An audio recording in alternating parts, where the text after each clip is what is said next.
we got Trump up here. There has been so much stuff going on with Donald Trump in this first, what has it been, 3 weeks or so since the inauguration?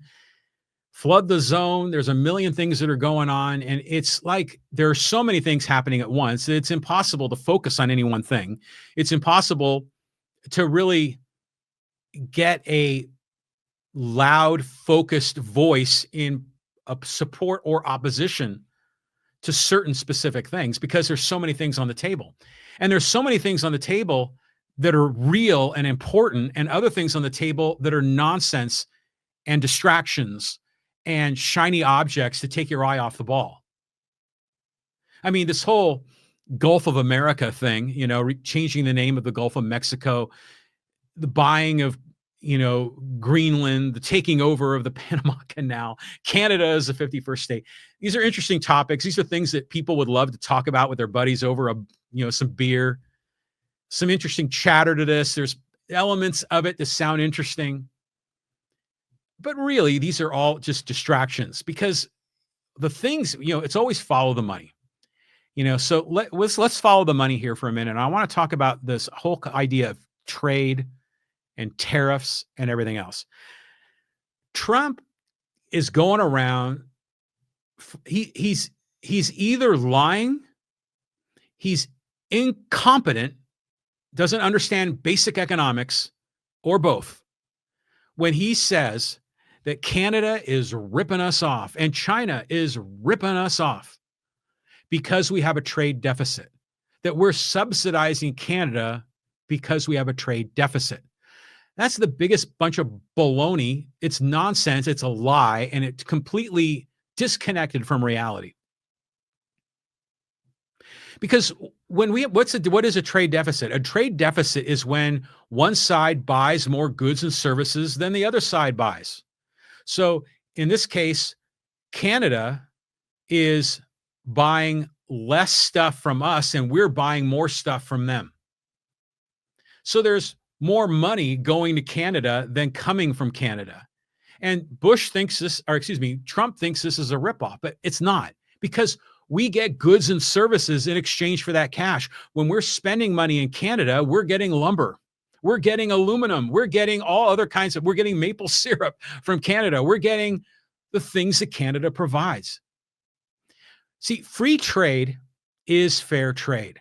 Free trade are when two people or two entities, two corporations come together and one person buys and the other person sells. And they reach an agreement on a price and they freely exchange. And so, if you're going to buy something, for $100, you probably think it's worth more than 100. That's why you're willing to pay 100 for it. And the other person that's selling it for $100, they probably think to them it's worth less than 100 because maybe it only cost them $60 to create it. And they sell it for 100 and they're happy with the exchange as well. Free trade is win-win. Generally speaking, we have a free trade agreement in North America. Remember, we had NAFTA, the North American Free Trade Agreement, America, Mexico, Canada. Ross Perot, though, called it the giant sucking sound, where we would lose jobs to Mexico. But you know what? We have more jobs in America now than ever. We didn't lose jobs to Mexico. We've created more jobs net because trade is good for our economy.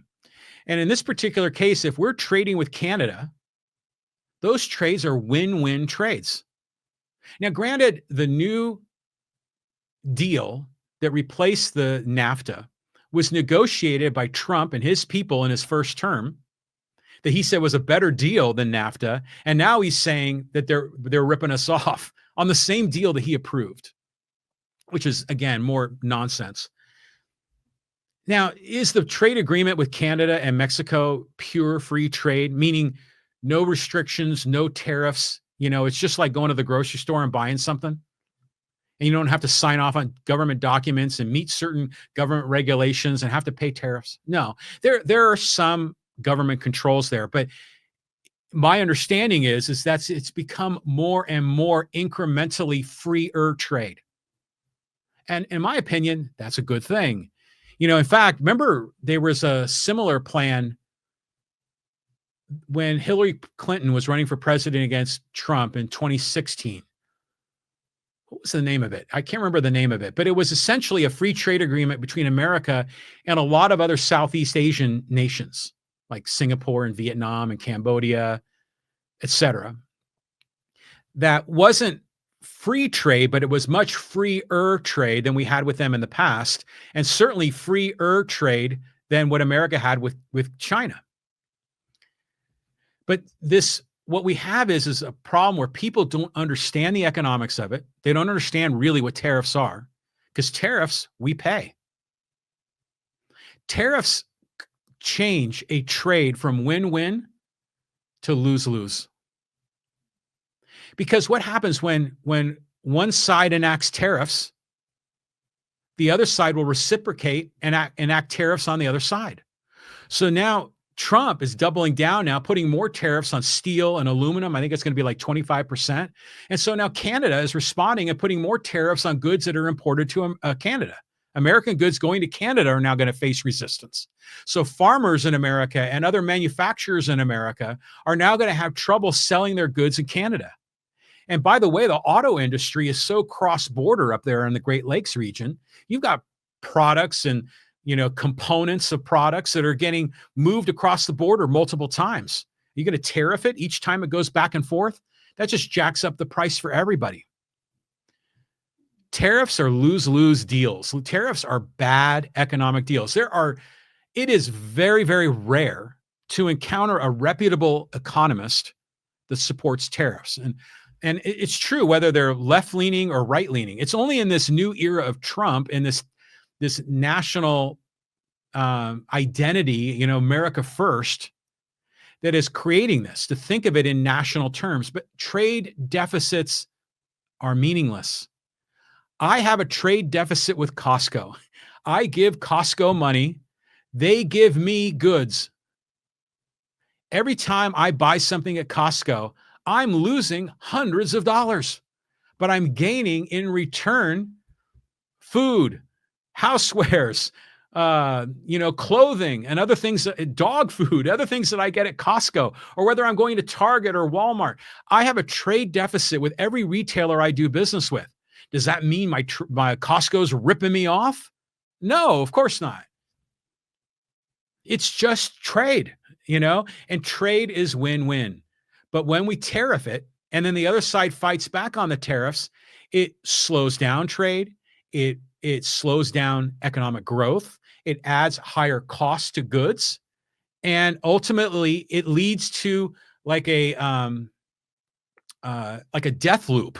A circular death loop where you end up doing you inflict damage on your own people. Both sides doing it. So Trump, it's nonsense what he's doing with these tariffs that are coming up. And so, yeah, first of all, Canada and Mexico are not ripping us off. And you see him doing these tariffs, and he's not really explaining why. He's just using these bogus reasons. But really, I think what he's trying to do is be Mr. Dealmaker. So then he could take it off the table or postpone it if he gets something from Canada or Mexico. So it's all of this gamesmanship, sort of poker playing with bluffing, which I get that to a degree, but he's doing it on the basis of lies, on the basis of economic incompetence. And it's shocking to me that more people don't call him out for this. And I think the reason is I think our American education system is failing our people, because people are not well versed enough in basic economics and why trade is good and why free trade is the best kind of trade of all, because free trade is win-win. And free trade, both the buyer and the seller prosper. Both the communities and nations of the buyers and sellers both prosper when there is free trade. But we're ending up with this nonsense. So, I've often commented that the tariffs, by the way, are not just a Republican thing. Biden did tariffs. In many cases, Biden expanded the tariffs that Trump implemented in his first term. In other cases, Biden increased tariffs on imported goods from China, like, for example, electric vehicles from China. China has actually been revolutionary in a lot of the things they've done with EVs to make them inexpensive. And you would think that EVs generally would be less expensive than a gasoline, internal combustion vehicle.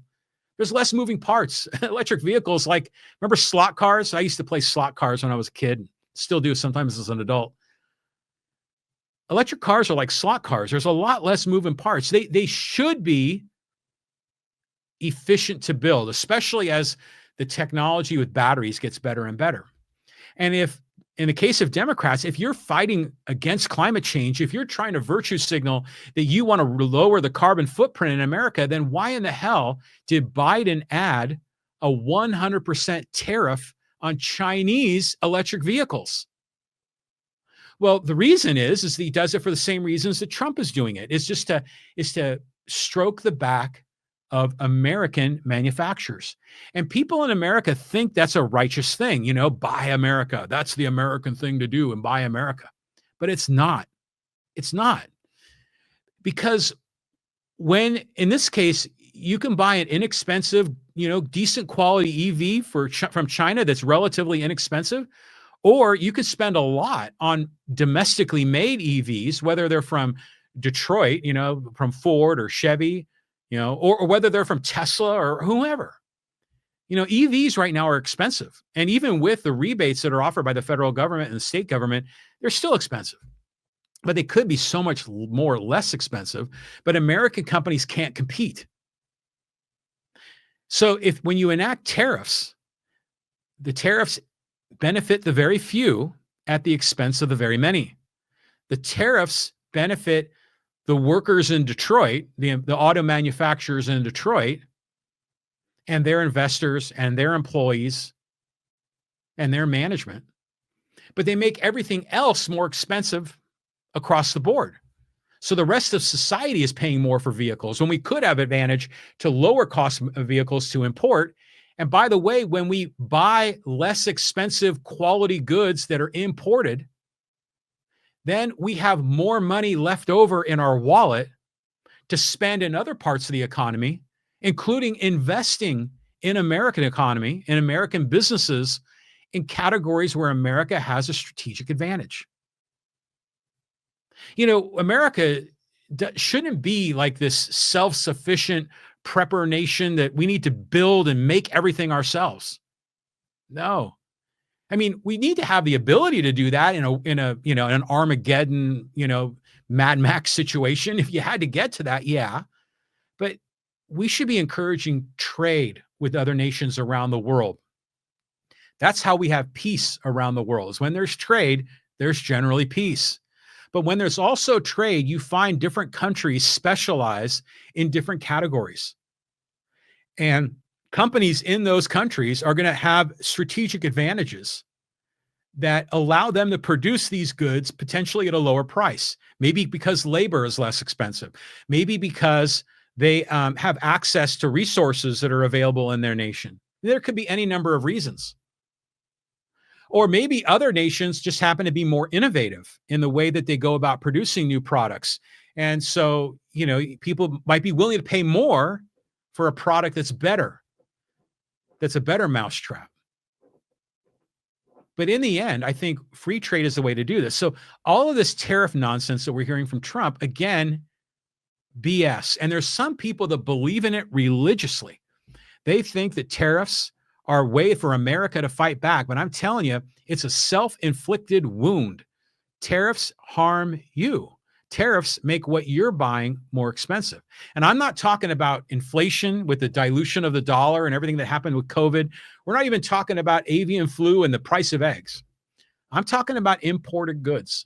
And I have a strong, strong objection to Trump on this. And I'm saying this in my podcast with the desperate hope that people might be a little bit more well-informed on this. So, yeah, Trump is doubling down on his tariffs. It's his art of the deal, BS. Is it working? Maybe. I mean, I know he got some concessions from Mexico and Canada, but according to some, those were concessions that Biden had previously agreed to. I don't know. I just think of it as him kind of trolling other nations also virtue signaling to his base. But just keep your eye on the ball. Keep your eye on the money. That'll tell you something. You know, keep your eye on how all this is going on, because so much of this are bluffs. So much of this are distractions. So they'll get people focused on these things, so these other things are not focused upon. All right.